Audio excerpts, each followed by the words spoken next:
I'm working real hard on it, but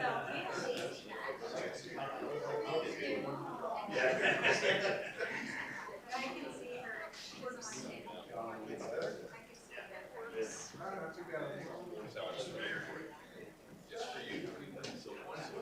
She wants it.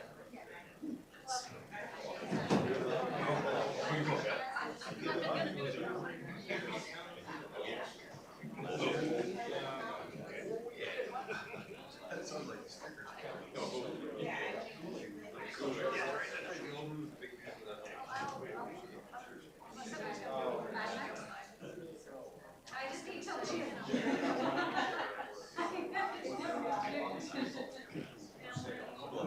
Well, you,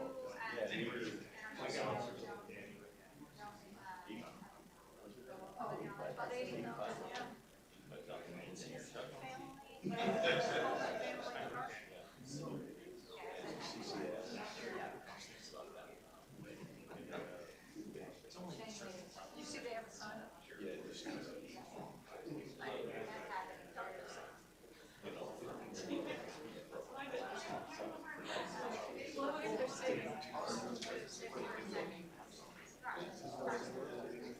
It's brand new to me, so.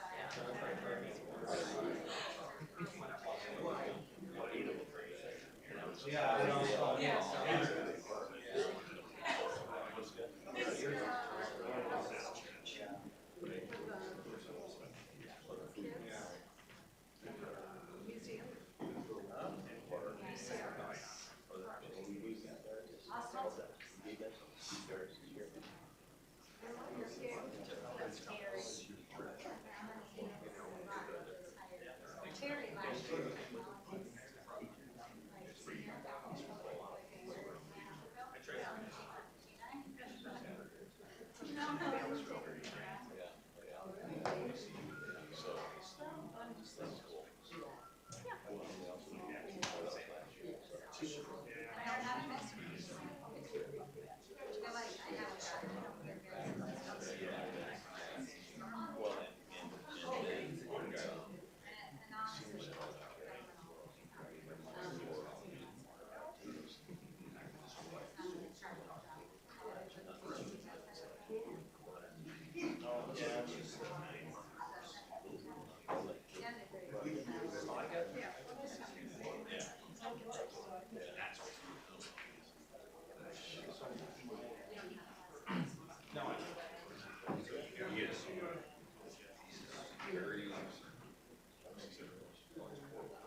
Oh, you get that chair?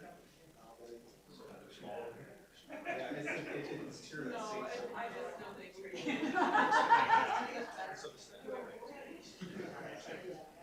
Hey, man, you heard early, you better share. That's my first day.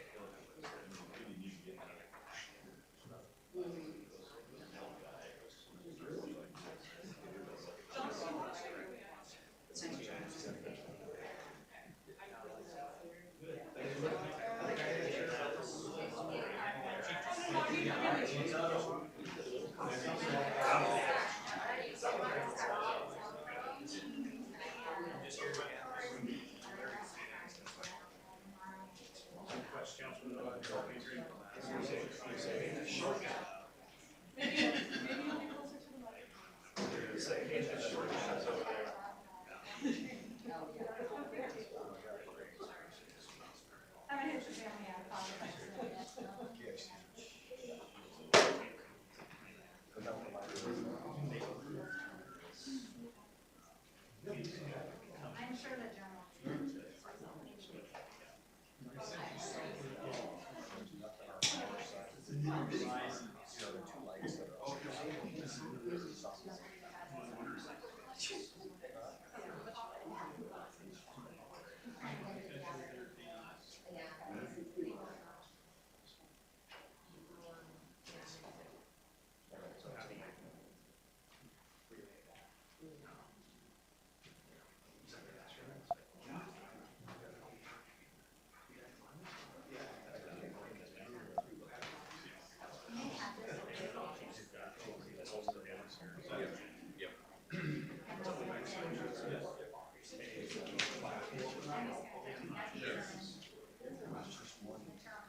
you the veteran?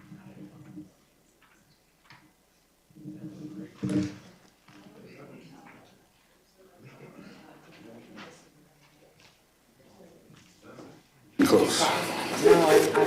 Tissues everywhere. Oops, the mic is on.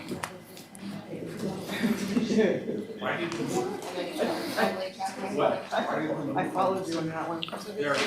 Mayor's fault, blame him. Yeah. It's the mayor's fault. Make some comments, Travis. Tell him how confusing this is and make everybody. All right. Every once in a while, the teacher has to rearrange the seats. Okay, so we will call this meeting of the Palmer City Council to order at 6 p.m. on October 24th, 2023.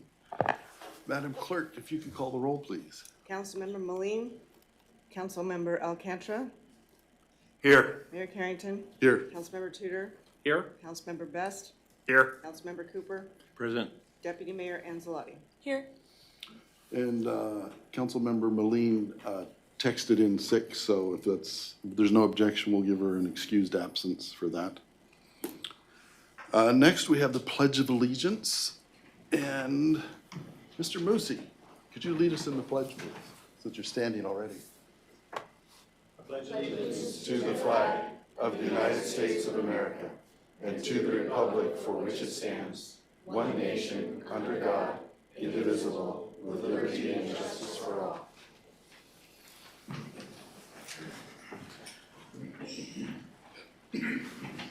Next, we have the approval of the agenda, which includes the minutes from October 10th and October 17th. What's the wishes of the council? Move to approve and approve minutes of October 10th, October 17th. Second. Okay, moved and seconded. Is there any discussion or any objection to just declaring those approved? No objection, we'll declare those approved unanimously. Next, we have communications appearance. I don't see any elected officials in the audience or board commission members. Staff would have to probably tell me. I'm not sure I would always remember who's on which of our commissions. Next, where'd it go? Here we go. We have a proclamation honoring Veterans Day. And traditionally, you read the proclamation and hand it to someone. So I asked Jim Cooper, who's on the council, but he's also our veteran, if he would be on the receiving end. It's on. Josh must be working at it, right? So this is a proclamation recognizing Veterans Day. Veterans Day has its origins in November 11th, 1918 armistice, which brought World War I to a conclusion. And whereas Alaska is home to approximately 75,000 military veterans who have served our nation honorably and selflessly, both at home and abroad, protecting the liberty of our nation and liberating their oppressed from tyranny and terror. And whereas Veterans Day is a time to honor America's veterans for their patriotism, love of country, and willingness to uphold the nation's founding principles of liberty, opportunity, and justice for all. And whereas by honoring these proud soldiers, sailors, airmen, Marines, and Coast Guardsmen throughout our country's history, we renew our commitment to upholding the democratic ideals that fought to preserve. And whereas the citizens of Palmer must never take for granted our privileges and freedoms, or forget to give thanks and honor to those who risk their lives so that we may enjoy our many blessings. Now therefore it is proclaimed by the Mayor and City Council of Palmer, Alaska, November 11th, 2023 to be Veterans Day in the City of Palmer. Call upon all citizens and civic organizations to join in this special observance and recognize the great sacrifice of our veterans and active military members. Would you like to say a word or two? Thank you. It's an honor to receive this. I accept it for all the veterans in Alaska. We have the highest percentage of veterans per capita in any state. And I also want to say that I accept this for my father, my son, and I. We have a combined 87 years in the military. Thank you.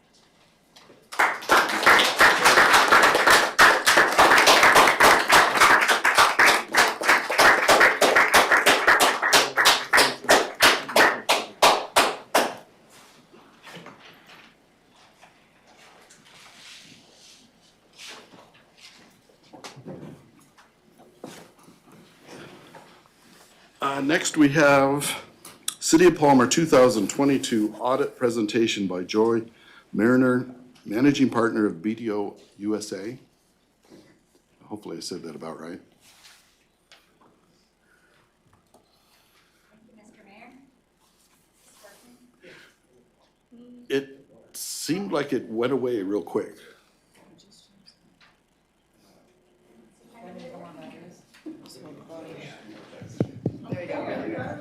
Just I restart. managed to turn it off. That's what my IT person would tell me. When in doubt, restart, yeah. The IT guy's looking in now. Yeah. Well, thank you, Mr. Mayor. Am I okay to go ahead and proceed? Great. Yes, So, please.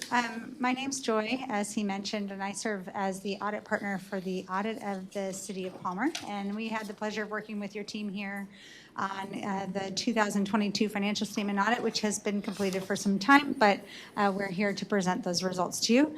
You should have received 2 items in your packages, your packets. One is the audit wrap-up, which is our kind of required communication to you as the council, and the other is the rather large financial statement and single audit report, which I'm sure you read every single page of. It's very exciting material.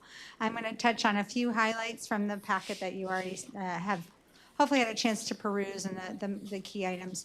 The first thing I always remind you of every year is that I do work for you as the council. I work really closely with John and Gina in getting the financial statements out and the nuances of all of the numbers that end up in these statements, and we do assist your team with preparing these, but these are their financial statements.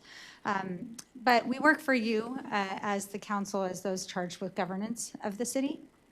And so the process for the audit is we come in and we test a lot of different things. We're looking for material misstatements, things that could cause one of you as a council member to make a wrong decision about your city. So if there's something that might be indicative of fraud or a risk of fraud, which we didn't come across, thankfully, then the threshold for that is very, very low. I would have a problem with anybody walking out, with me being aware of anybody walking out with money or trying to manipulate financial information, even if it's a very small dollar amount. But if something is maybe put into the wrong fiscal year, administratively, it would have been a lot of effort to put it in there, and it's a very small dollar amount. We don't worry about those types of things. Are they being captured is really the question there. And I will just say your team does such an excellent job throughout the year. We had no audit adjustments as part of the audit, and really very successful audit overall. We do assist every year with drafting the financial statements, which includes adjustments for the pension, for capital assets, some of those things that don't necessarily hit you on a daily basis in your budget, but have to be reported in your financials. And these statements are prepared in accordance with generally accepted accounting principles, so the same standards that are applied to all governments across the whole country. So I want to touch on a few highlights, and then we can pause for questions that might interest you based on what you've seen on the statements. A few quick things. Page 5 of the wrap-up says status of our audit. And a few key highlights here is that we did issue an unmodified or clean opinion on the financial statements and also on your single audit reports. So no non-compliance that modified your opinions related to either. On the next page, one highlight for kind of results of the audit this year, you did implement GASB 87. Most people don't want to know what that is. But really what it means is that all of the leases for the city had to be examined. That's the first time the standards have required you to have a comprehensive list of leases and account for them over the life of the lease. So you recorded over $3 million of lease assets. So things that you have leased out to others, it's primarily airport, but it's not only airport. And then some amounts of lease payables also that you owe to others for things that you're leasing from them. That was quite a big project. Your team worked with our team to get all of those calculations done, and those are actually discounted, kind of like debt, into a present value calculation. Another thing I'll highlight is internal controls. If you turn with me to page 10, we are not auditing your controls, but we do come in and look at what your controls are. And what our controls are, just the checks and balances to make sure things are correct. One big control is you passing a budget. I know you're working on the budget right now. So we look to make sure that controls, reviews are being done properly, timely, that they're designed properly.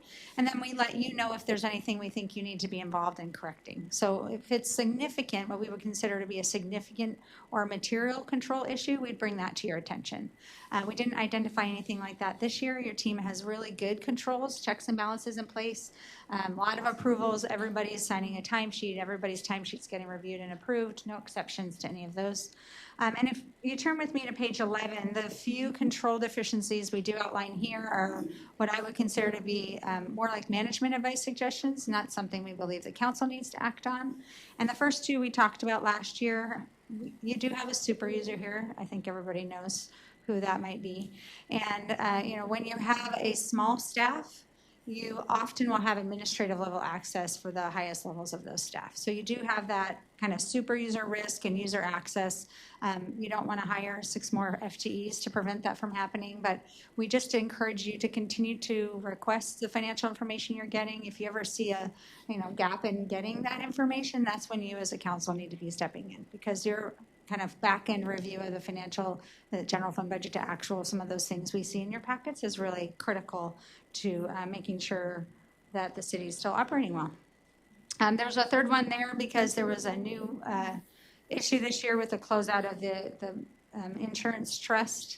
That one of the payroll liabilities was a little bit wonky, so that's really a minor item that we just have to mention there. There's some payroll liability accounts were kind of looked at a little bit late, and already that's been remediated. Otherwise, we have nothing exciting to report. No difficulties or disagreements or problems with the audit. And I do want to touch on a few financial statement highlights in this 160 some odd page document that I promise not to go through page by page. But let's look very carefully, quickly at what's in here, just so you know for the future. If you look at the table of contents, you do have your basic financial statements, but right before that is the management discussion and analysis. I'm sure you all got to read that already, but if you haven't, it's giving you really good comparative information between last year and this year, what's changed at the city and dollar-wise. And then the basic financial statements are what we audit. You also have a bunch of additional or supplementary information in your statements. And then, grant, for example, you can get details by fund. If you want to go to that level of detail, you can see a budget to actual for the police grants fund or the asset forfeiture fund. And then at the very end is the single audit reports. So let's touch really quickly on the financial statement, just a couple things. So I'm flipping a little bit, but if you can turn with me to page 23, actually, we're not going to spend much time on page 23, but these are your governmental funds assets. So you can see what the city owns. If you wanted to see what's in the general fund at the end of 2022, you did have about $9.3 million in cash and investments. It's your largest asset in the general fund. Keep in mind your largest asset at the city are capital assets, which I believe were somewhere around $89 million this year, but those aren't assets you can just access. You're using them throughout the year. And then if you turn to 2 more pages to page 25, the general fund, what we call kind of the statement of changes in fund balance, this is your income statement. So revenues in the general fund this year are 15.5 million. Expenditures of just about 12 million. And then you have transfers out and some other types of things, including insurance recoveries. That was from the windstorm. For a net change in fund balance in the general fund of 1.97 million. One thing I look at it really carefully is what you have in fund balance. So your total expenditures this year for your general fund expenditure is about 12 million. That's about $1 million a month, if you kind of think of it that way. And if you turn back with me those 2 pages to what you have left in fund balance in the general fund, total general fund balance that's unassigned, it's not assigned for some other purpose, was about 9.8. So we have about 9.8 months of expenditures available in your fund balance. And that's a number just to continue to watch as a city council as you plan and you budget. There's not a magic number there. Some of our cities have 6 months. Some of our cities have 6 years. So it's something to kind of just monitor and as you kind of plan for the future.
paper was on there. We just bring that to your attention because we want it to be documented that it was done that way. So if anybody ever came back, that they would know the circumstances around it. I think the big takeaway there is, where you've got a brand new grant or a brand new type of reporting, maybe a little bit of additional support for your team, that there's not kind of one or two people trying to figure out how to do all of that on their own. That might be good because I think there is a lot of volume this year. So with that, I just really want to thank Gina in particular, but her whole team does a great job. Everybody at the city is helpful when we're working on the audit, and everyone's involved. We're interviewing people over at the airport. We're talking to the project managers on water projects. Everybody is part of making sure you're compliant with procurement rules and PII rules and all sorts of accounting rules, controls, and they do an excellent job throughout the year. So with that, try to keep it to the brief overview, but I'm happy to dive into any of the numbers or into any of the audit results with you if you have specific questions. Since she works for us, does the council have any questions for her? Councilman Alcantara. Yeah, thank you, welcome Mr. Mayor. I'm back. Thank you for a very good presentation. So I think I asked this question last year, but I'm going to ask it again since I'm only my second year on council. So the reason this audit of fiscal year and calendar year 2022 gets accomplished at the end of September and presented to us in October, is that just the nature of the business? You guys are super busy through tax season, and then in late April you start working on audits and other things, or why does it seem to take till almost the beginning of the next fiscal year before this all happens? So excellent question, and there's a lot of myriad of reasons. So the first answer is yes. If you want to have your audit done in February, it's about 50% more expensive. So typically we start your audit in April or May after that kind of magic April 15th deadline. And so that kind of takes that time. I think, in a typical year, which we haven't had in about 5 years, you would issue in June or July. And actually, Gina and I were just talking about it. Now that we're through GASB 87, we're through ARPA, we're through CARES, we're through all that emergency COVID money. And actually, I think the year before, the pension system blew up, if I remember right, and we didn't get pension reports on time. There was always a reason, and it almost made me mad. But our June 30 clients now are issuing before December. So we're very hopeful that we're finally past all of that. And I'm sure everybody will be excited to come to a council meeting in July next year for me to present audit results. But yes, excellent question. Myriad of reasons, including staffing issues on our end. So I didn't have manager review time until July, August timeframe. Councilman Alcantara. Thank you, Mr. Mayor. So you mentioned there's no magic formula, or some cities have 6 months in reserve, some have 6 years. I'm just curious. I mean, they talk about individuals having 3 to 6 months in reserve, and my personal reserve is about 9.8 days instead of 9.8 months. But I'm just curious, there isn't a gap target out there that says, hey, if you're a city of a $15 million budget, you should have 6 months. If you're a city of a $250 million budget, you should have a year. There's nothing in GAP that kind of delineates what's prudent. So there are, when you start issuing bonds, people get a little bit worried about how much you have in kind of financial sustainability ratios. I get nervous anything under 6 months. From a sustainability process, you do have to be able to weather a grant. I mean, you don't get paid on your grants usually until you've spent the money. So if you want to do anything big, you kind of got to have the capital, or you have to go out for debt in order to cover those costs until you have a bond or a grant reimbursement.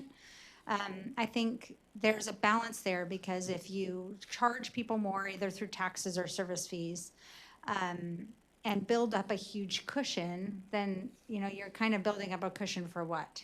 For an emergency, a potential problem, something, versus charging people what you need in order to operate the government on an efficient basis. I think you're at the efficient basis You're definitely at a safe level from just a cash flow perspective. You seem to be, correct me if I'm wrong, Gina, be able to pay your bills on time and be able to, get money coming in and money going out. And some of that has to do with the timing of when your property tax monies come in, the summer season sales tax, all of this timing of when you get your money. But, I definitely worry under 6 months, just I said it for 17, I've been doing this a long time, so 21 years or whatever, but I've been saying it for probably 17 years. Well, if there's ever an emergency, you might need a cushion. And there was never an emergency. And then COVID hit, and we were like, there were cities down in the lower 48 who could not pay their bills because they had less than that, 6 months. And that's why that money was coming out so quickly, because they were on the verge of bankruptcy, essentially. They didn't have more than a couple of months of reserve. So we say that, but there's not a best practice. It's really depends on your tolerance as a community for kind of a savings account. I'll tell you, some cities really are passionate that they need at least a year. Yeah. Any other questions from council? No? Okay, you're very Thank you good very at your much. presenting. Have a wonderful day. Thank you.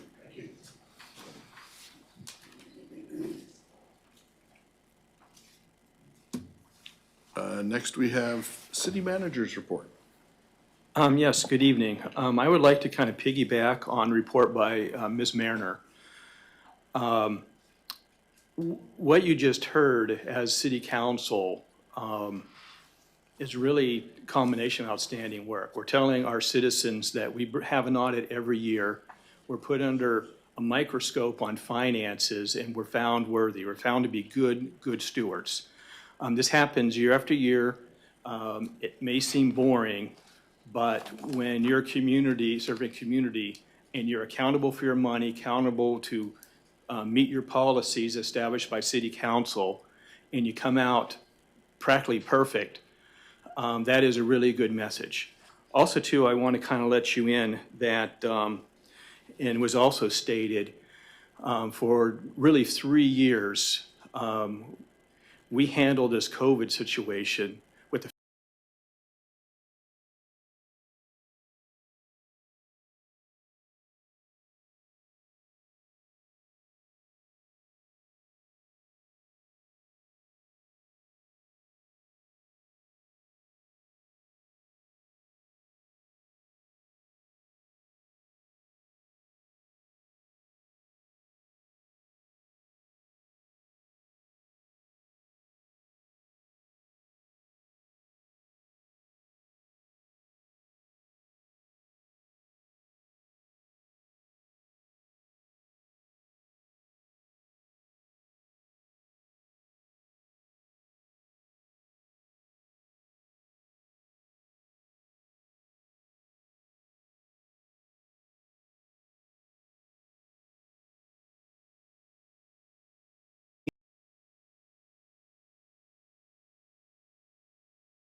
Council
Councilman Alcantra, welcome back. Thank you, Mr. You're Mayor. making up for missing a meeting, I Thank see. you, I appreciate it.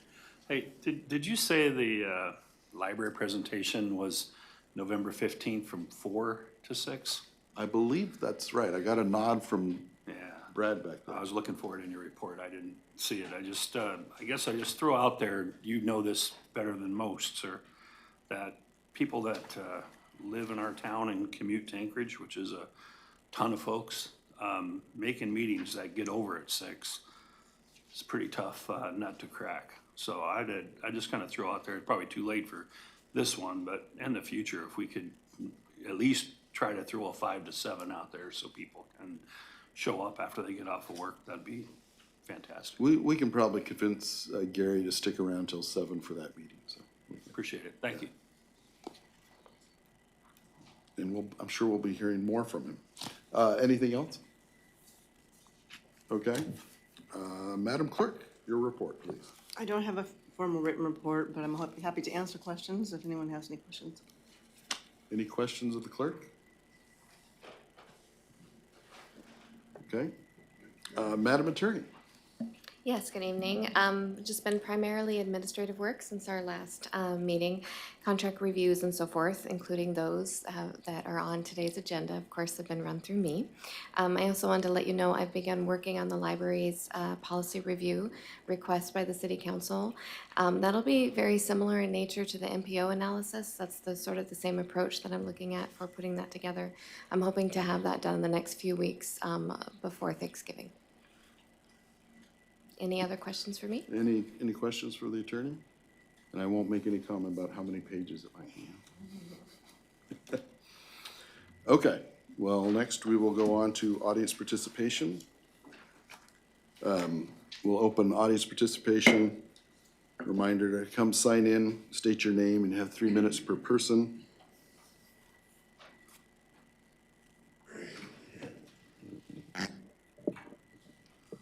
I'm Travis. I live in Palmer, and yeah, I've written everything down. You inspired me to do it.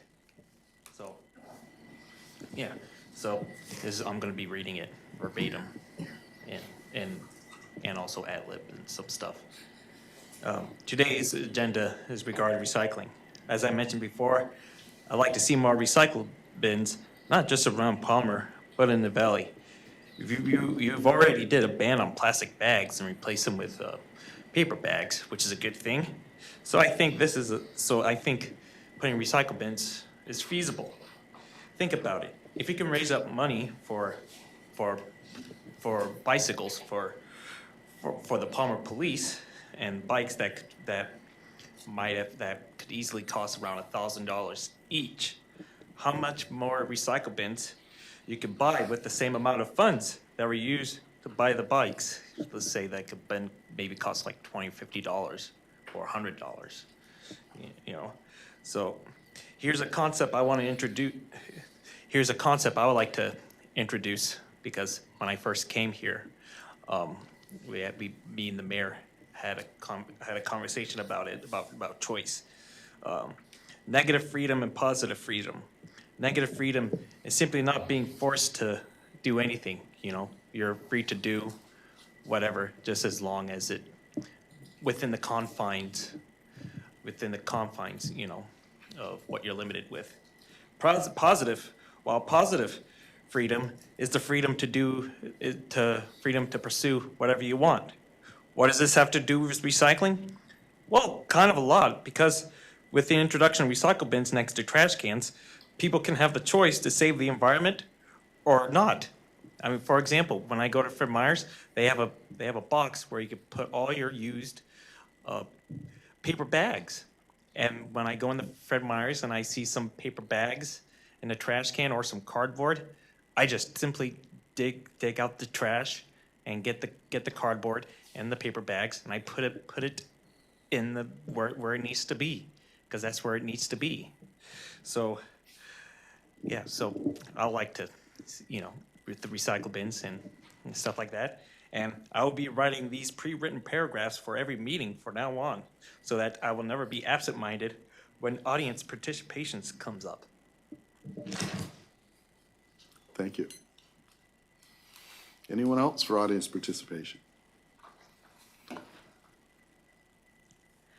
Good evening. I think I can write and talk at the same time, so I'll talk first. My name is Pat Chesborough, and I'm here as a representative of the Palmer Community Foundation. And I just thought I'd tell you a little bit about it. We had our celebration, our community celebration last Wednesday night, and we're able to give grants to CCS Early Learning. We gave grants to the Palmer Family Park. We gave a grant to the museum for free art classes for kids. And we gave money to the Palmer Methodist Church because they feed kids on the weekend. They give them a package and they feed 200, they said they're up to 200 kids that they feed over a weekend's time. Palmer Community Foundation joined the Alaska Community Foundation about 6 years ago. And in that time, we have raised about $500,000 altogether. Part of that goes for grant making. Part of it goes for operating and an operating endowment that can keep us going. We currently, Rasmussen helps to fund our staff, and we'd like to be able to continue to do this after they stop funding.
what's happening in the field. ALA's statement that it's a nonpartisan, nonprofit membership organization that develops, promotes, and improves library and information for all does not ring true in the current climate. ALA's actions appear to be activism for certain groups of people and not advocacy for libraries and of all the people they serve. And that is exactly the problem. The policy was made to favor one side. It's an activism. It's not partisan. Everybody on that library board is a librarian.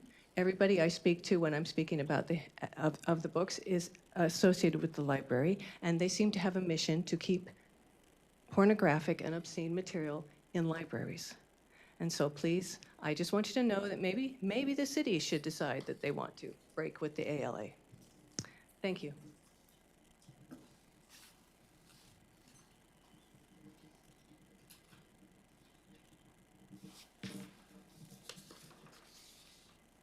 Thank you.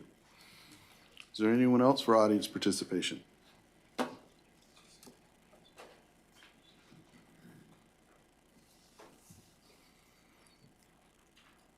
Mike is coming to the mic.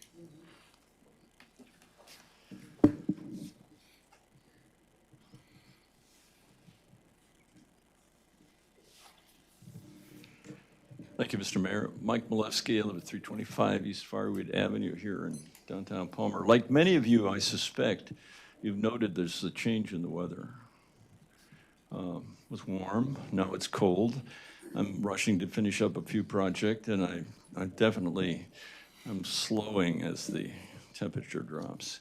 But the reason why I've come up is not to state the obvious, but be reminded because our studios are downtown, and I walk about downtown. And as I came over this evening to set up for this meeting, I noticed 3 or 4 people sort of congregated, huddled, if you will, in a corner of a space. And I know that there have been people that have been sitting in the remaining green space along the road there. You've seen people. And it's been my experience in the past that whoever has made it through the warm weather, because you can do that, you can camp outside, you can stay outside, find it much more difficult as the temperature drops.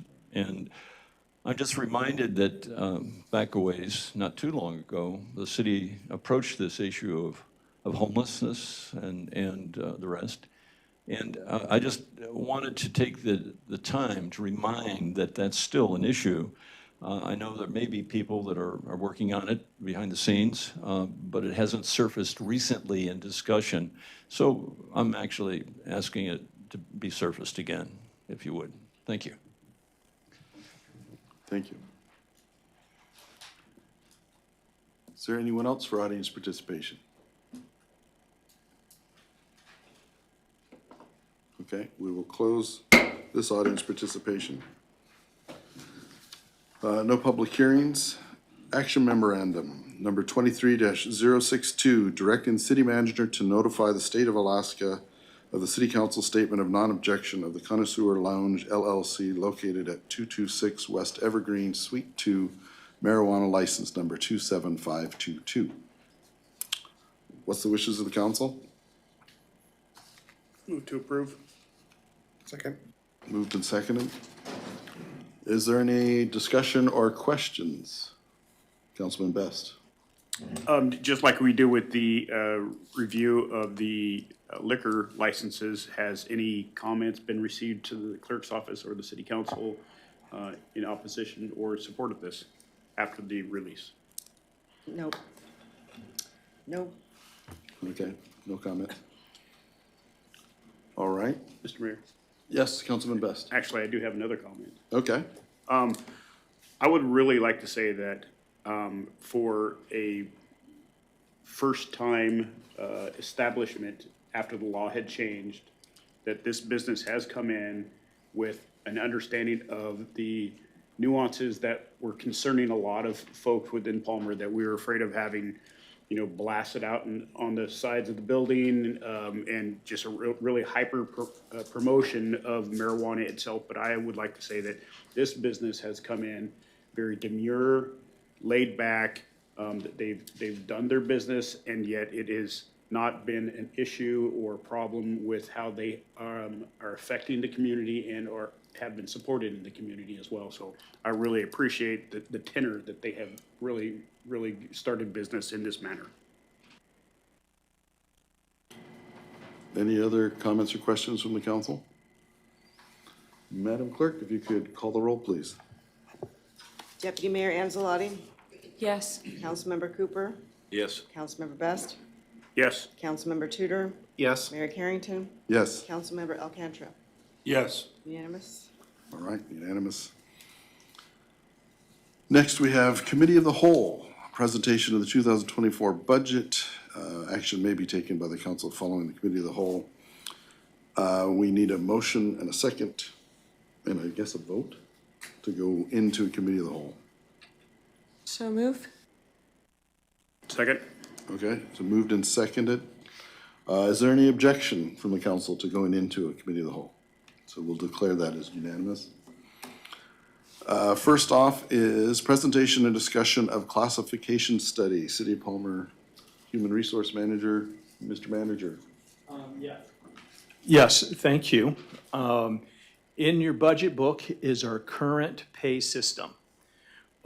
We are going to propose a change based upon a comprehensive study.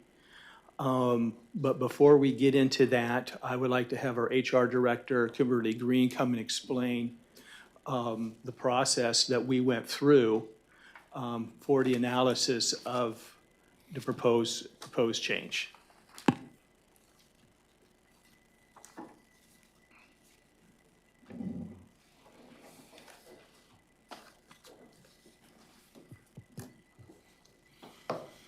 He's taller than I am. Welcome. Hi, everybody. I'm Kimberly Green. I'm the Human Resources Manager here for the City of Palmer, if I've not met you. I brought Gina up with me because I'm sure there's going to be questions, financial questions, and Gina, of course, is the best person to answer that. So last year, we had a conversation with council regarding the positions on the city's pay chart and where each position lays. And I just want to start out by saying what we had done was a classification study. So an internal evaluation of where each position is on the pay scale for the city. We did not do a wage comparison. Okay, and that's a big differentiation that I want to make sure. We had some wage information analyzed, but it was separate from what the position, what the commission, the project was commissioned for. So we contacted an agency called Troop. They're an HR consultant who's very experienced in this. They began the study. The study started with a job evaluation that all the city employees were provided a link to participate. And they had the opportunity to go through and rate their jobs on 19 different factors, everything from the required experience that they felt would be appropriate for the job, the education level they felt would be appropriate for the job, the work environment, and so on. Once the employees completed those, then I took that same tool and I evaluated all the jobs based on the job descriptions that we had on file, the current job descriptions for all the positions. The job descriptions are developed and approved by the department directors. It's done annually in accordance with Title IV. We typically do those in November and December. So when we started the project in January, we had pretty well updated job descriptions. We have maybe 6 to 8 that are not updated within the last year or two. I completed that. Each position then received a score based on those 19 different factors. Once I was done with it, then Troop did the exact same thing. They took the job descriptions, they ran it through the same tool system, rated the jobs, and then we talked about the differences. We talked about the differences between what the employees felt was appropriate for their jobs, if the employees felt that there was a different level of education needed or a different degree of work hazard and work environment. Then we talked to the department directors and the supervisors and made sure that we got clarification on what all of those were. Then we looked at Troops compared to mine and did that same type of process. We made sure that we ironed out any discrepancies. Once that was done, Troop went through and took those points and placed a new proposed pay level for us. And that's the 13 levels that you see in your packet. We did have some difficulties with one department in particular, the police department, because of the different levels that they have when their chain of command.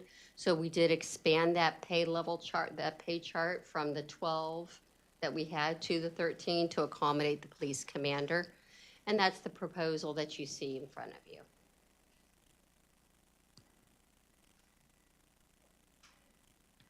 If anybody has any questions, I'm available to answer.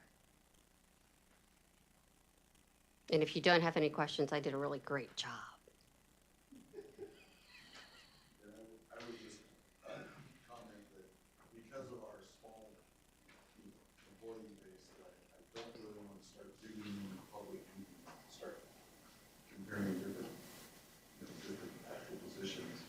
We've got some concerns. Oh, excuse me. So I don't want to dig into the details, but if you have some concerns, then please talk to the manager, go in, meet with him and possibly Gina and Kimberly and, because I want to make sure that we have a chance to look at things and understand it. But I don't, out of respect, I don't want to start talking about in public about different positions. It's just, it doesn't seem right. I don't know if it's technically, legally not right, but it doesn't seem right to me, and that's enough for me to say that. Does anyone have any questions about how the study was done, or?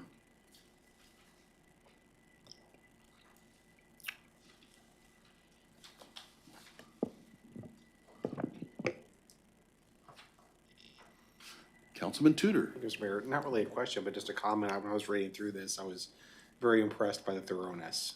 You can tell that you put a lot of thought into this study and the proposed new pay plan. And thank you for answering the question, because that was the only question I had. I was thinking, oh, where's Commander at, the original one? So that was really helpful to answer that. So just want to say thank you. I guess the only question I could think of is, as far as steps go, is there an average, or maybe median is probably the better term for that, as far as, longevity per job classification, as far as like what we currently have? Or I definitely don't want to go too personal or anything. I was just curious as to, comparing these as far as, do we have it where, for example, the seasonal arena specialist, those are, is the average person there for 5 years, or is it, 2 years? I wasn't sure about that. So it really depends on the position. So a lot of our seasonal employees, they will come back. We do have, within our code, we do not allow for merit increases or performance evaluations for our seasonal employees. So we will occasionally see them resign and then reapply, just so we have that ability to give them a higher rate of pay after they've gained that experience.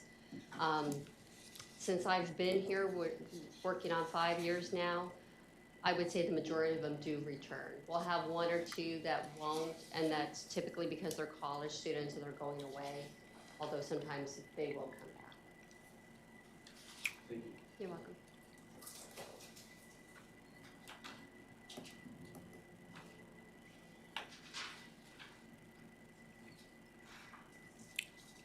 I'm amazed Councilman Alcantara hasn't asked a question yet. How about Councilman Cooper?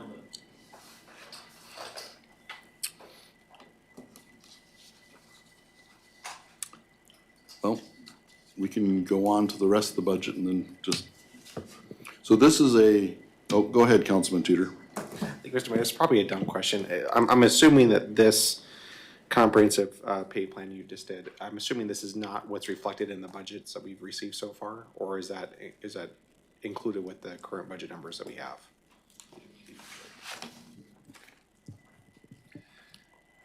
Mr. Mayor, council members, correct. The pay plan that's in the budget is the pay plan that was used for the 2023 budget. So it does not have the new pay plan in it. Thank you. And the way it works, those 5 documents that were presented on the 10th and we were looking at on the 14th or whatever it was, the 17th. That's the manager's budget, and basically that will become our budget unless we make changes to it. And this new pay plan would be a change that we would have to make to it. And if we do any other changes to the budget. Councilman Cooper. So this presentation was just for the classification study. Are we gonna get into the actual pay plan? That's the next item.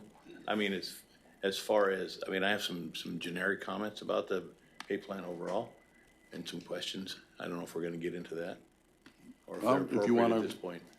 you wanna mention it now, it's, you know.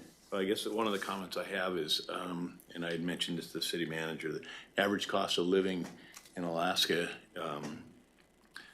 to have a comfortable living is $54,000. It's also, the average cost of living is 30% higher in Alaska than it is in the US. And so, I'm just hoping that, that we take that into consideration, or it has been taken into consideration. And I know that last year, wasn't with the budget, but cost of living was 8.7%.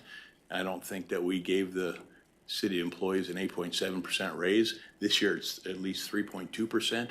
And I understand they were only going to give them a 3% raise. So I think we need to evaluate that as a council and make sure that we keep our people, you know, paid well enough so they can have a cost of living. Years ago, we had city employees that were actually on food stamps, and I hope we're not in that case now. So, like I said, just generic comments for that. Thank you.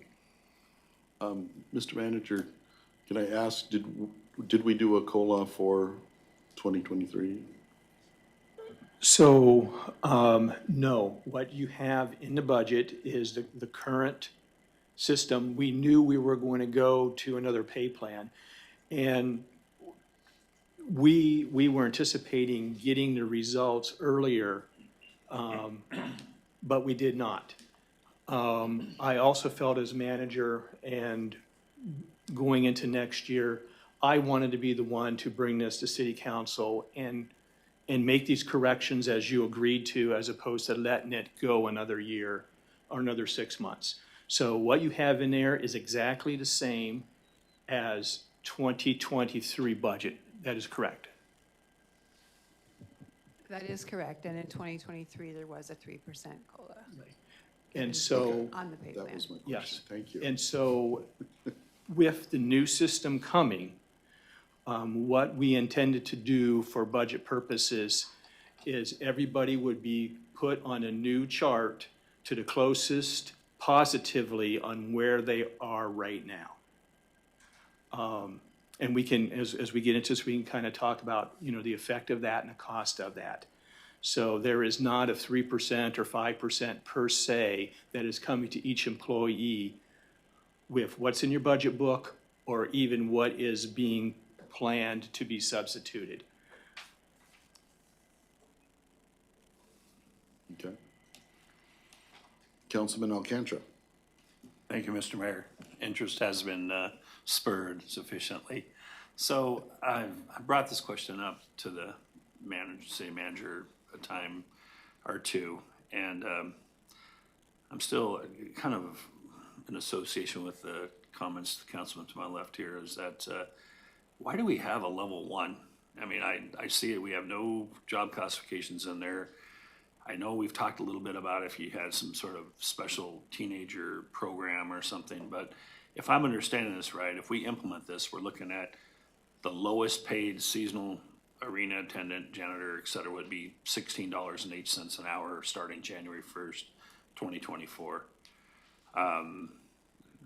That seems to be a good starting point for just about anybody, regardless of what job they're coming into in those lower level jobs. Certainly not for a police officer or a librarian or anything else. But I guess I'm just wondering why do we not just get rid of that level 1? Mr. Manager. Do you want a like to smart answer? aleck answer, or do you want the real answer? Because the smart aleck answer is we have no one on the first tier. That makes it's good. Everybody at least starts at tier 2. It was based on a system, so the best I could come up with, you did ask me, and we did have that discussion. But what we're trying to do is convert into something that's going to work for our city and for the future of our employees with this general system that we have, as opposed to redoing everything, which is going to be more delay for that. So it was more practical to keep number one there with nobody in there. And we could certainly redo the system, but that is going to take quite a bit of while and more expense than we had for the study. Councilman Alcantara. Seems to me you just redo the numbers and level 2 becomes level 1, level 3 becomes level 2, et cetera. And that first block just goes away. That doesn't seem, it might be missing something, but it doesn't seem like there's a lot of math to be done. And I've looked at scattergrams and contracts my entire life. Is that you just squish it from, instead of level 1 through 13, you'd have level 1 through 12, and everybody, you just delete the first level. Like delete the row in Excel or something. Yeah.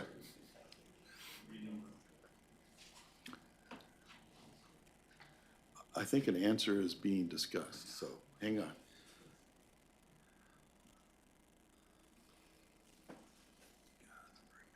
And I don't know, Mr. Mayor, if this is Councilman just- Best. if this is an issue where then it comes to the job classifications of somebody who is hired at a level 2, which all of a sudden was kicked down to what was a level 1, does that then become a problem for HR to now have to go through and reclassify everybody when their proper location? I would assume that that's the issue. We can get HR to give us an answer. So when we received the first proposals from Troop, and they had the different levels, where they had the highest level, so director level max pay, exceeded the city's current budget allotments. Trying to compress it to remove level 1 messed up the step differential and the differentials between the different levels. And we tried to keep that consistent. So previously, the differentials from level to level and step to step, they varied, and you'll see in that one flyer that you received, it was about 3.4 plus or minus. Our differentials between going from level 1 to level 2 to level 3, and so on, were inverted. So when you were at, say you were at level 1, or level 2, and you got a promotion. Let me pull up my paper here. So the way our pay chart was set up, if you went from a level 2 step 1 to a level 3 step 1, you got an increase of 10.32%. When you went to level 4 step 1, your increase went down to 9.17%, and that continued to decline. So to make sure that we had a consistent 9% differential between all of them, it was necessary to leave step 1 in there just to get the numbers to work out where it was even.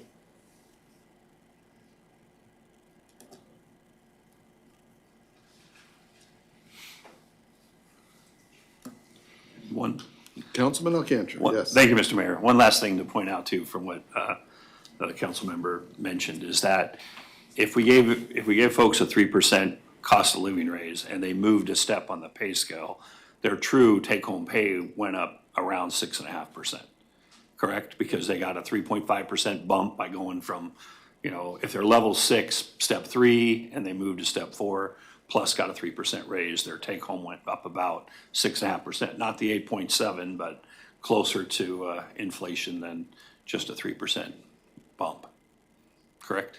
Based on taxes and benefits. Thank you. All right.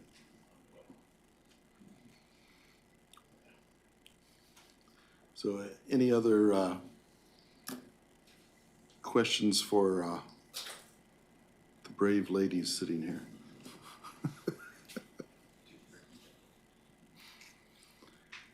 Well, thank you very much. Who knows if we'll have more questions, but we'll get a hold of you if we do. Thank you.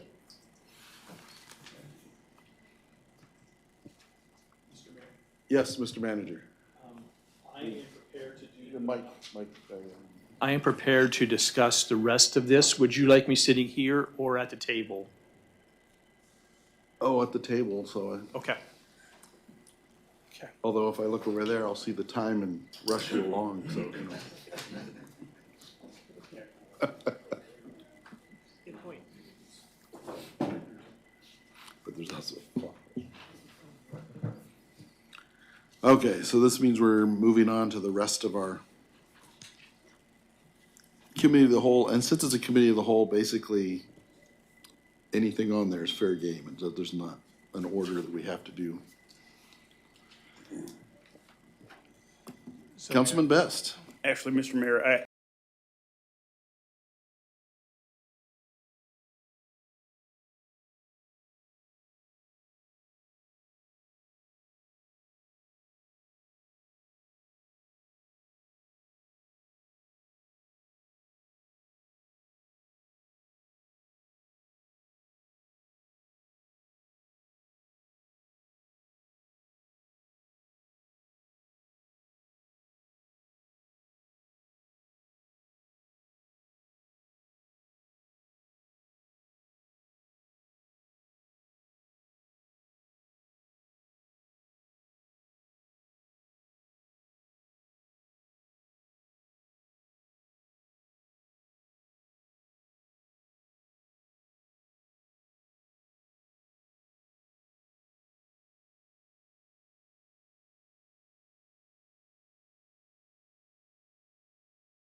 The question really is, why are we doing this? We just had the audit. We are not bleeding red on both those departments. But my philosophy is, we have increased costs. We have increased personnel costs, supply cost. And I think it's very important for our operation, for our customers, that if we have increases, but they're small and steady increases, it's easier for families to budget, easier for business to budget, than not do a rate increase for 3, 4, 5 years and then blow it out with 25% or so. We had a group of ladies came about 4 months ago who lived in a place where they did not increase it for year after year after year, and then they need to increase it so to survive, and it was really unattainable for them and caused some real financial harm. So that is my philosophy. The second part is, I believe it is it water or sewer or both that borrow from the general fund?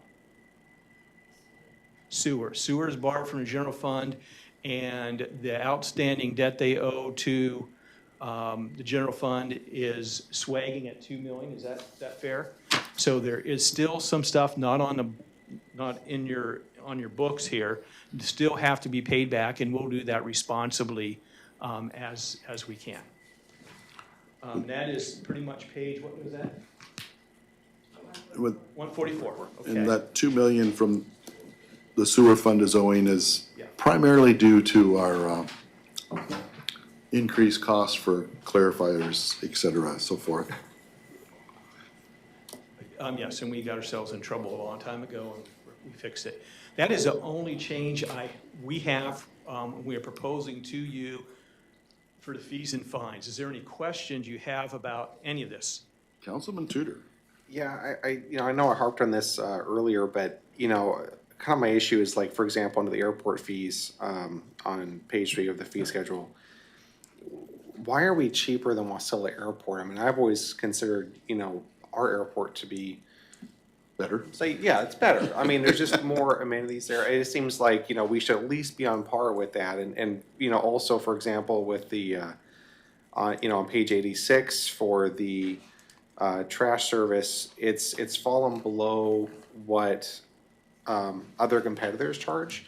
And again, I'm not trying to raise rates, just to go, hey, let's get some more money. But as I think you stated that perfectly, that I don't want to have a situation like those ladies' experience where all of a sudden we're like, hey, everybody's raised 20%. And that's why I kind of want these incremental changes opposed to a large one. Yeah, so let's do the airport first. The airport, despite Wasilla not being as good as us, and everybody knows that, we are also in a competitive market. We are just down the road from Eagle River, just up the road from Anchorage. We have private airports, so we're essentially competing with those for the smaller. So we have increased it. We did increase last year. Our leases, which bring in most money, there's usually 5, 10-year leases, that sort of thing. When those things come due, we are upping what those lease rates are. And we will have an opportunity for more revenue when Apron E and Taxiway N creates those more lots. And I think that that will be really a good time to kind of look at all those and really kind of be competitive. It's important to have good, solid, long-term customers. It's just easier to manage. They know the rules, they get along, that sort of thing in a good airport. We have been, we're going to be probably doing some more work with the flying through our community. We seem to be bumping up with some irritations with our residential, and John Dementi, who you met last meeting, that's one of the first tasks he's going to be doing. The second thing was the garbage service. So yes, it's a great garbage service. It is limited. We can't compete. Nobody compete with us for our small territory.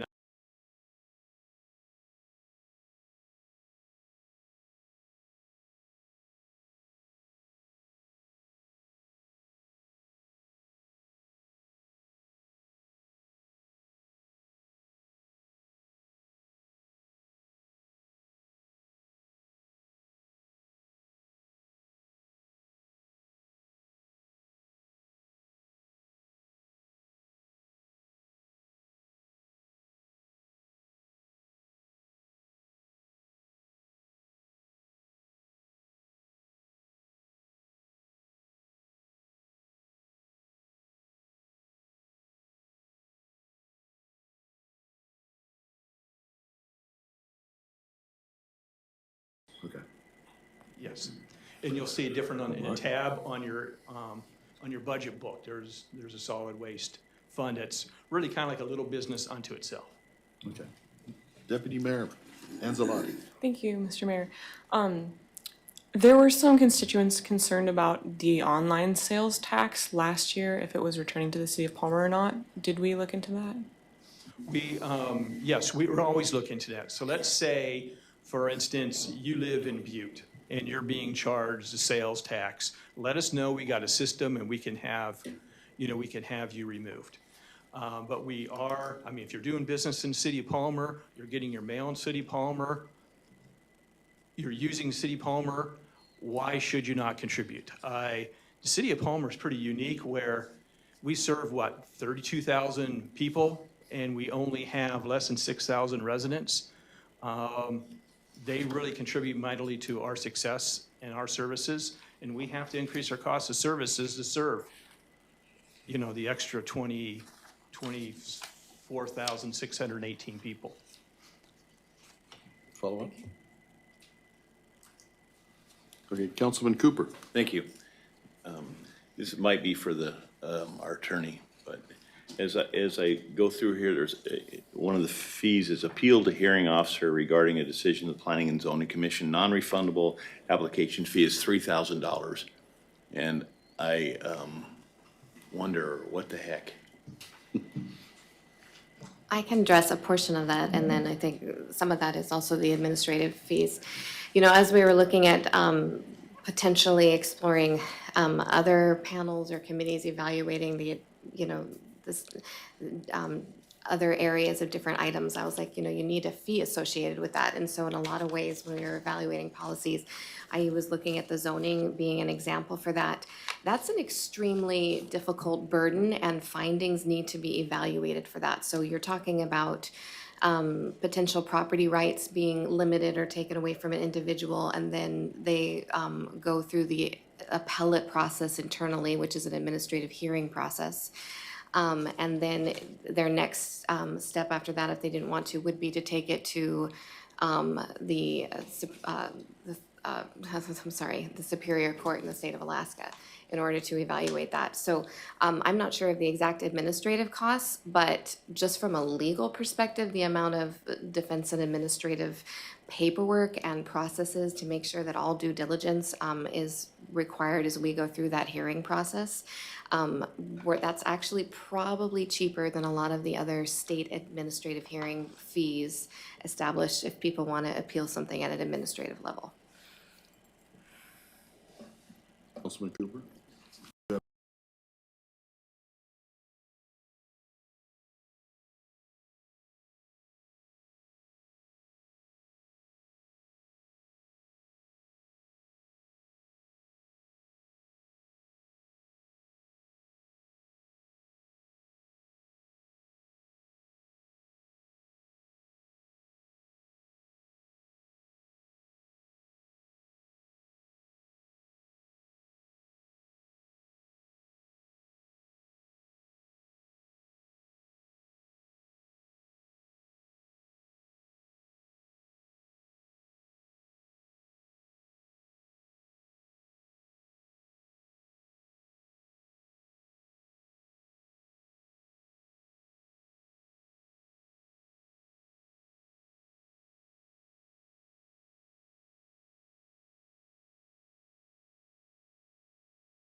Or I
that are demanding a lot of attention at the moment. Thank you. Follow-up? Follow-up. For probably Mr. Hanson. So. He's gonna jump out of the chair. Yeah. Hey, you said we could ask questions, so. This is true. This is true. Then we, yes, go ahead and address him, and he gets some more information too regarding one of your previous questions. So on your ice rental per day is listed as $2,500. I'm just wondering, after owning a business, you know, what does it cost for us to basically open the doors? You know, and why do we go to the 2,500? There's a number of reasons why it's 2,500. First of all, that's for when the ice is in, so it requires putting a dry floor in. We have a floor that we come in and physically put in, which takes between 4 to 6 hours to put it in, and then 4 to 6 hours. Well, we can do it quicker taking it out. Yeah. But that's the main reason. Plus, you have ice typically is completely rented whenever they do it on the weekend, and so it displaces those users as well. So when we have the car show in there for a couple days, do we charge, so 2,500? No, that's a different rate. Dry floor is 1,000. Okay, so there's no ice, so it's not like you're not covering the ice, it's Right. already gone. Correct. Okay, all right. Also, I'd like to address the question about the hearing examiner a little bit. So, you know, anybody has the right to appeal a conditional use, a permit that's being issued by the planning and zoning. So what's happened a few times over the years is that people appeal these decisions, as there's no real criteria for appealing decisions other than, I want this case to be heard more. Well, the city at that point has to go out and hire a hearing examiner, which the last time we did was about $6,500. And so it was either last year or the year before, we kind of normalized that fee a little bit. Consider there's no criteria for, you know, asking for an appeal of the conditional use. There needed to be some onus on whoever is requesting that appeal. And so that cost of, for the hearing, for the appeal includes paying some of the price of the hearing examiner, which in the case that the $6,500 bill was a very simple determination, and it didn't require that much work. So that's why that fee is so high, because there was never any cost to whoever wished to appeal, and it was all on the city. So Mr. Moosey got it right when he said, you know, really it's a burden on taxpayers to, you know, pay for all of the bill for a hearing examiner, which there's no criteria for saying that I want to appeal it. Follow up to that. Councilman Cooper. Do we have, in the past, other than the one you mentioned, do you have a history of how many times we've actually had someone appeal a decision by P&Z? In my time, we've had just the one. Prior to that, I am not sure. Okay? Yeah, I mean, we're going back 20 years. Well, for as us. far as, Yeah. I'm not aware of it, because Yeah. it's you know, the administrative appeal is or the hearing examiner is more of an administrative appeal, and he makes a determination, and then, like the attorney said, that beyond that, it's to Superior Court. Right. All right, thank you. Okay.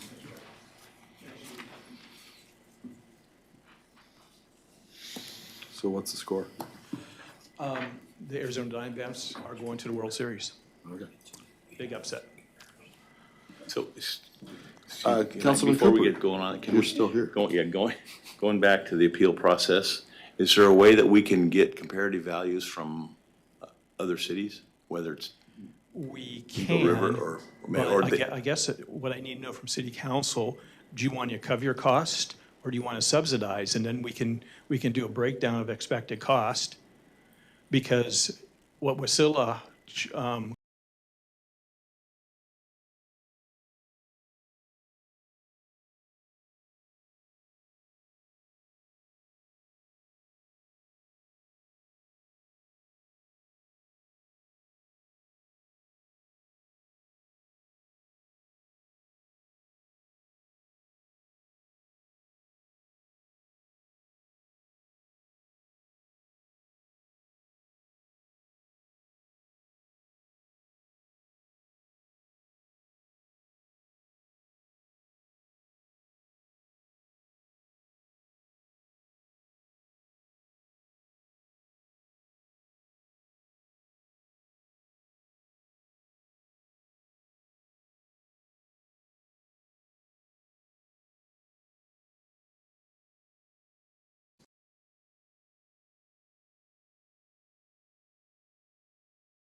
on what. But, well, if I understand right, it's basically an honor system for a regular business, you know, much less a vendor at an event. Most things in life are an honor system. Yes. Just one more follow-up. Okay, and then we'll this- let someone else talk. Yeah. In the past, it's been difficult, one, receiving the money, and two, timely. So I guess my question is how timely is it that we are in fact receiving the tax burden from the state fair vendors?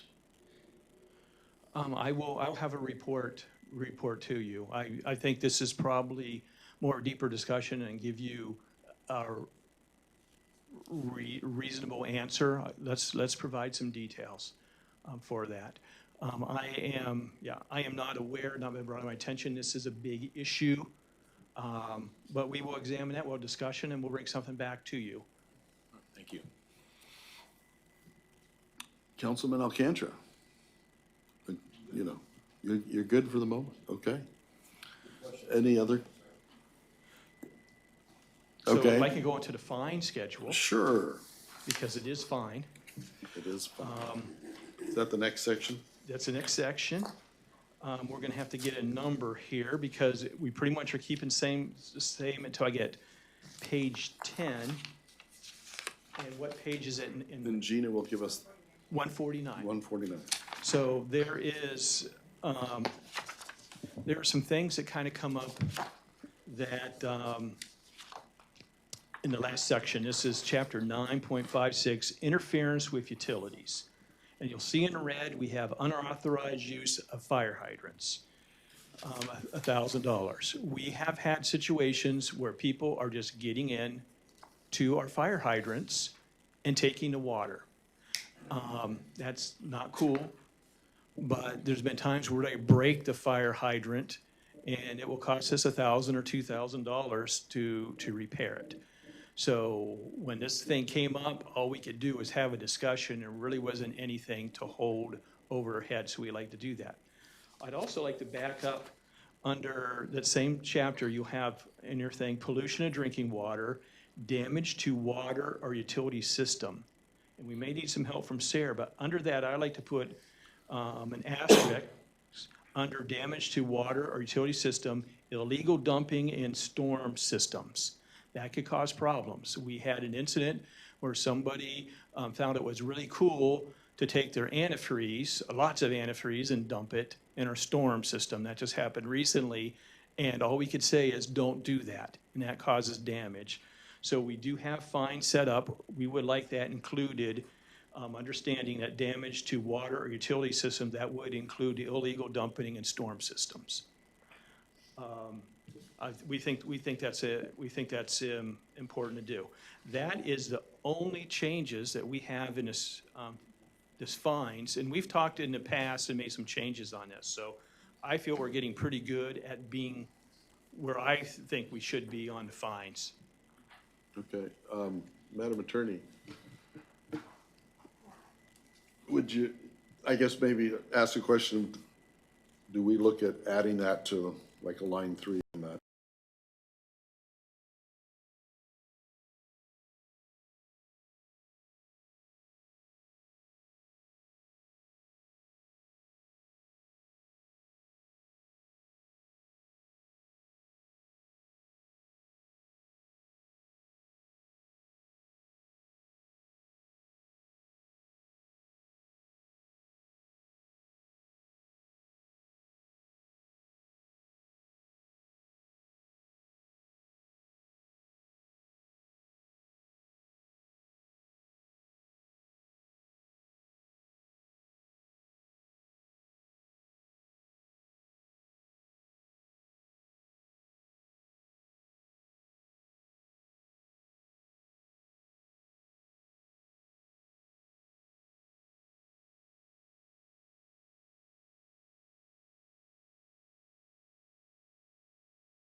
and they cite under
First off, I think that the Title IX potentially needs to be, and all of these fines probably need to be reevaluated.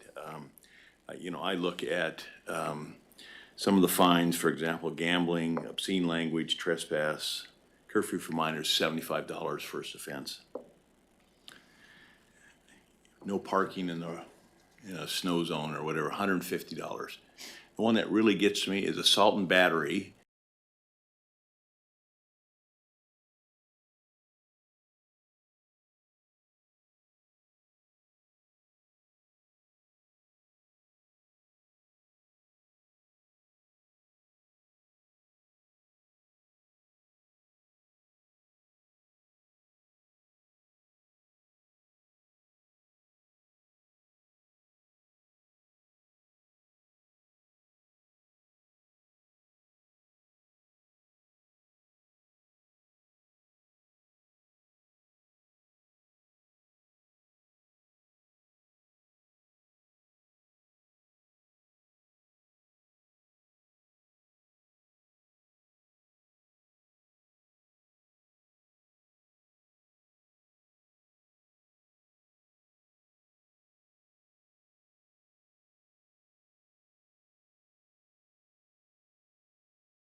So I think we have a good program. I don't think we need to do anything more. Nobody really is going to give a police officer a hard time when it comes to moving your camper. And I understand the reasons not being there. I think it's a good policy, but I think we're pretty copacetic where we are. Thanks for mentioning that.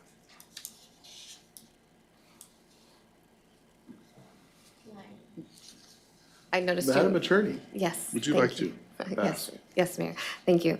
Councilmember Best, you were making eye contact with me, so I just wanted to, if you were asking regarding if that criminally maintains that, doesn't eliminate the lack of parking or no overnight camping, from a civil rights perspective, considering some of the new Supreme Court legislation, no parking is significantly safer for us to enforce rather than limits and bans on camping per se.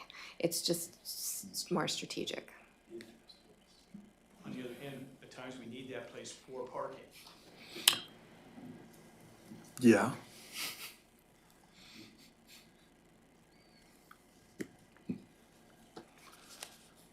Any other questions about fines? Okay. Mr. Manager, Yes, so if we could go to the big sheets. the big sheets. This is capital Capital. improvement program, 5 years. Essentially, we stretch out for 5 years, predict Lisa. years 25 through 28, but we key on 2024. So let me briefly explain how this works. You have a manager's budget. It is brought to you, the revenues exceed the expenditures. Capital is in addition to that. Usually we take 10% of what we have as non-reserve and put that into capital, but oftentimes there is a request for more with that. So this year, total, what we're asking for your consideration, new capital dollars is 2.4 million. And we can kind of go through these. I got Public Works and Community Development here. And we just kind of go down the list what the additions are. Let me tell you, the green, the 2023 remaining, that is money that is still there, is spent on these projects. And sometimes we do 1, 2, and 3, 4 years of capturing money before we expend. So the first one is MTA equipment, $9,000 for a total of $115,000. In fact, let's do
So,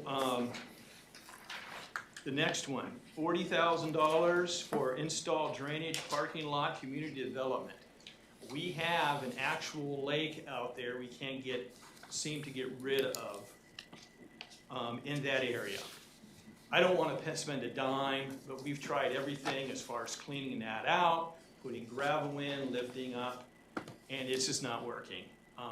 I hate throwing $115,000 down a hole, but we cannot use the property without that. So after 3 years of being cajoled by the people that work with me, I think we have to do this even though I really don't want to. It's the right thing to do. One of the big things last year that everybody loved and got credit for, and the person who is not here tonight implored us to do, was painting yellow curbs. We want to do more of that. It's been a long time since we've done it. Huge improvement. Replace a brush truck for $200,000. This is fire. Support vehicle for $80,000 fire. You know what? And I don't know what's going on here. We have 150 here for fixed drains. That's for Station 3-1. Station 3-1. Oh, that's another problem. We've got a lot of drainage problems. So, thank you, Gina. We can have Chief Chad come back and explain that. Community development needs just another move around the area for staff. We have some Fred Flintstone vehicles that holes in the floor that we're pedaling with our feet. We need to replace one of those. Storm drain design, $500,000. We have the new MS4 coming up. This is, we did the MPO stuff, which was painful. MS4, which is storm sewer, is going to be even more painful. So it's another federal requirement. Another federal requirement. We need to be prepared for that, and that's coming up. Is it, excuse me, Mr. Mayor? Yes, Councilman Cooper. Is this a swag on this $500,000 or? It is a swag, yes. But here's the other thing about swag. When you put it in the budget, we will do our best to get that cost down, and we will not spend it if we don't need it. We try real hard to save money because, as you can see, we have a lot more needs than money. Also, too, for the MS4, construct sand storage building. We're going to have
And according to the latest sheet, we'll be going from 74 to 77.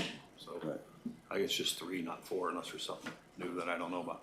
Well, he mentioned a part-time going to full-time, so. Yeah, I think that includes them all.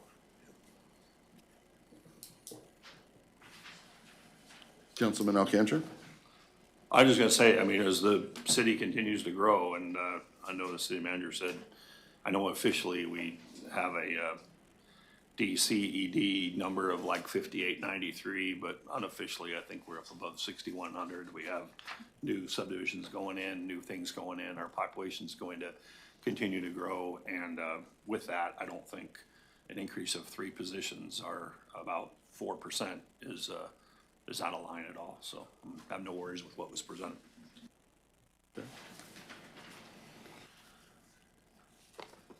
Any other questions or comments?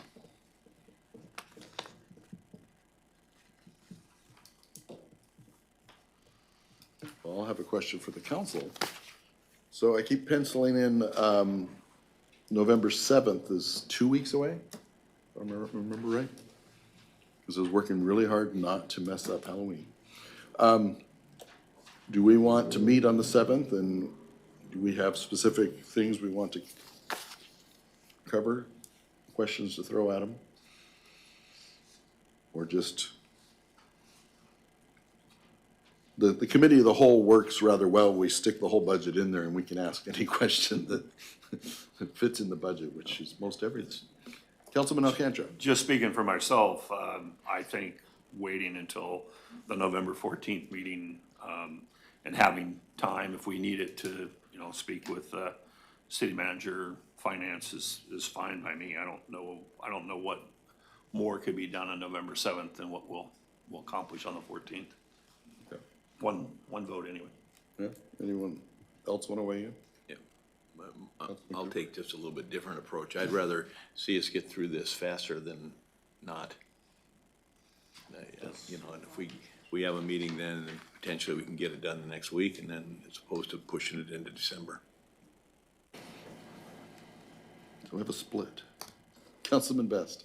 Well, I think it will also allow to wait till the 14th. Will also allow the public to continue to digest this as they see fit. And not put them on the hot spot. We have plenty of time to take care of our budget in a normal process, pragmatically allow us the amount of time to meet with the administration and ask any questions that we have. So I appreciate you wanting to be timely in this, but I also don't want to cut the public out and their perception of kind of the process that we go through. That's my 2 cents.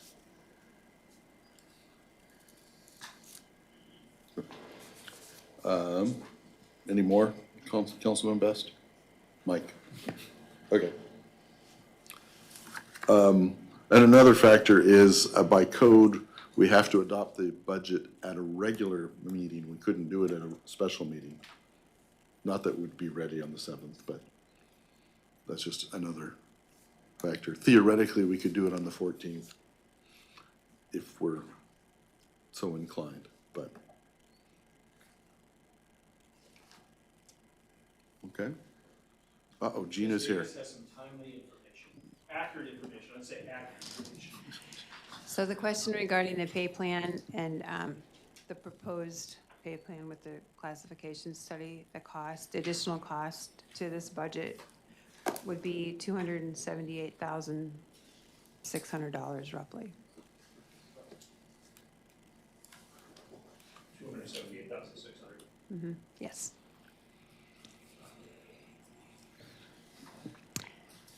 Okay. And to answer a question that Councilmember Cooper asked regarding the state fair vendors, I would say we get about close to 65 to 70% of the sales tax revenue from the Alaska State Fair by the due date, which is the 31st of October. We do have stragglers. A lot of them come back the following year, and we do not let them get a business license, and they get hounded for their sales tax prior to them even starting the next year.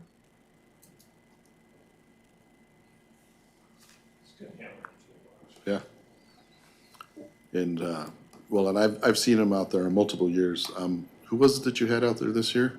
Susan. Susan. She was, people were praising her, just, she's there to help me figure this out. And there's a fair number of vendors that, you know, English is their second language. And so they appreciated being able to sit down and ask questions and fill the form out right there. Yeah, it was great this year. We were out in the fairgrounds with being on MuniRevs, they can go online and do their application for their business license and pay their sales tax. So we were out there with, we had an iPad for them. Susan had her laptop. We had a printer. We had our own Wi-Fi device. So it worked out great. Okay. Councilman Best. I would also like to say that I heard the same thing from several vendors at the fairground, that they were very much appreciative of your guys' coming out there and doing this. I just want to pass those kudos on as well. Yeah. Councilman Alcantara. Thank you, Mr. Mayor. Ms. Davis, that 278, 600 increase, that's from what number to what number? I was looking for a percentage increase wrapped into that. Is that something that's easy to look up or not easy? Just,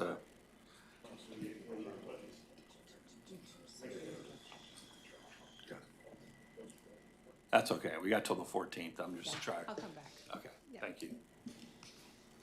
The Or the numbers, 7th man. at least, sorry.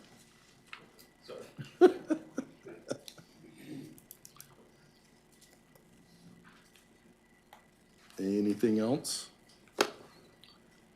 All right. Any objection to us coming out of committee of the whole? No objection. All right. We're out of the committee of the whole. And back to our agenda.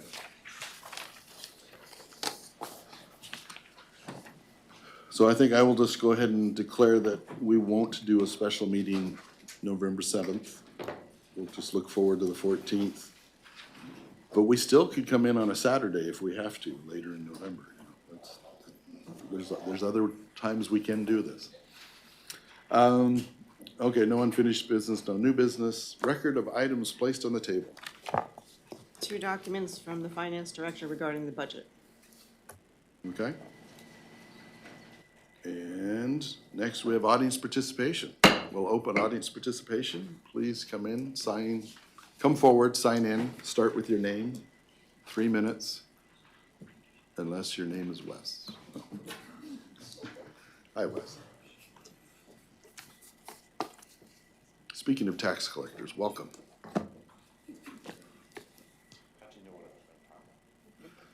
Just a guess. Hello, my name is Wes, Palmer Bar. That is kind of, you guys were talking about taxes from the fair booths. I know in my personal business, I count slices of lime.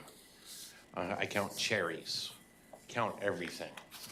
I am a high cash flow business. I am worried about being audited all the time from the IRS. It sounds a little concerning that a lot of the fair booths are being trusted. When was the last time any of the fair businesses actually had a real audit? I'm just curious, you guys are talking about cash flow. That's a lot of money that comes through that fair. What percentage of the city's budget is that on the sales tax? When you're talking about how much that it seems like there could be a lot of waste right there for you guys and money. There's a few other things that caught my attention, but that just kind of popped out as a huge red flag to me as a business owner. Because I'm in an industry that is constantly being watched. And so I keep track of everything. But I know not everyone's me. Not everyone's constantly worried about it. So just one of those things seems like a red flag to me. Okay, thank you. Thank you.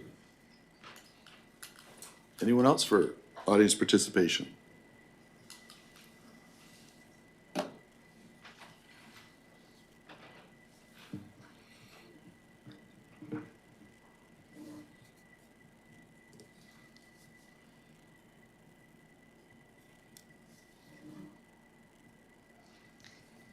Hi, Mayor, Council. My name is Heidi Dedmond. I am the Administrative Assistant at the Palmer Public Library. And I just want to give you a little report on what's going on at the library. We're looking for a lot of community engagement. We always have been, but I thought, well, with all the negative stuff going around about the library, we would like some positive things out in the public. So last month, we had a Velociraptor Awareness Month. I don't know how many of you saw that on our website. That was a lot of fun. We had a book display to engage kids with different dinosaur books. And I think, was it almost daily, Jennifer, that you guys were refilling that book display? Those things were flying off the shelf. But we also had a life-size Velociraptor cardboard cutout. And so we instituted a passive program where the public could come in and name our Velociraptor.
Kids.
For recycling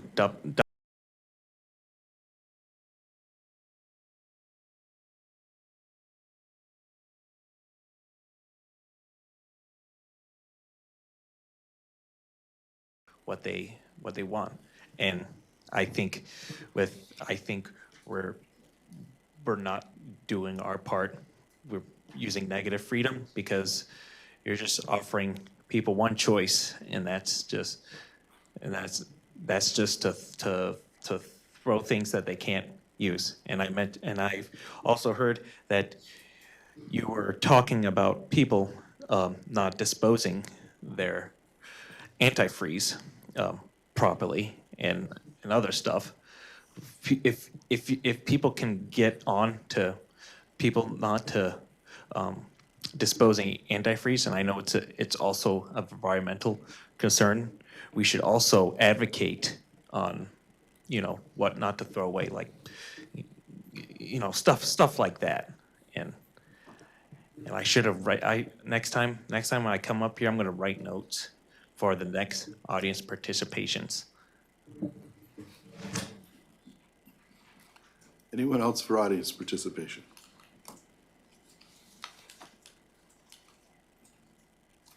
Okay, see no one come forward. We'll close audience participation. Council member comments. I'll start off just by mentioning, just because we're not having a meeting on the 7th, doesn't mean you should be doing homework. Please contact the manager as far as if you've got questions for his staff, he should be involved with that. But Councilman Tudor, council comments. Yeah, thank you, Mr. Mayor. I just want to say thank you to everyone. I've gotten a lot of feedback from the community and all you good folks that are here or watching online. I know this is not the most exciting thing in the world to listen to budgetary season stuff, but it's kind of like what Benjamin Franklin said, that if you watch the pennies, the dollars will watch themselves. Or probably paraphrasing that a little bit incorrectly, but you get the idea. And just a big thank you to the city staff for working so hard on this. And I know this is a lot of work, and you put a lot of heart into it as well. Just want to say thank you. And also, Mayor and Councilman Cooper, just want to say thank you guys for helping to bring awareness to Veterans Day. It's definitely important for us to remember that as that comes up on the 11th. Thank you. Councilman Alcantara. Yeah, thank you, Mr. Mayor. I want to echo those statements and thank Gina and Kimberly and, of course, our city manager and the rest of the city staff that was here. I know it's a lot of work and a lot of questions, so we can make the best decisions we can. So thank you for being here. I enjoyed the report from the library. I'm sorry that she left already because I thought that was fantastic to hear some good positive things about what's happening at Palmer Public Library. I think generally the budget book and the presentation, the pay plan, everything was well done. I think this was definitely time well spent. Just one comment for our audience participation members. Yeah, we know you, but other people don't. And if they go back to listen to what you said, if you could just say your first and last name and not just your first name, I think it's important just for the record and just so we can track it down the road. So appreciate that, and of course I appreciate the fact that you take the time to show up and let us know. And recycling is key. $3 out there, 4 miles out the road, but I think we can do better. So thank you. Councilman Cooper. Thank you, Mayor. Yeah, I want to thank you for the proclamation. Representing all the veterans in the state is quite an honor. Another thing I'd like to bring up is the Palmer Community Foundation, as Ms. Chesbro brought up. We have a grant cycle. I am on the board as well, and we have a grant cycle. It's in February timeframe, February, March. If you know of any nonprofit organizations that are in and around Palmer that need some potential assistance, please get a hold of Palmer Community Foundation. Their website is palmercf.org. Again, thank you.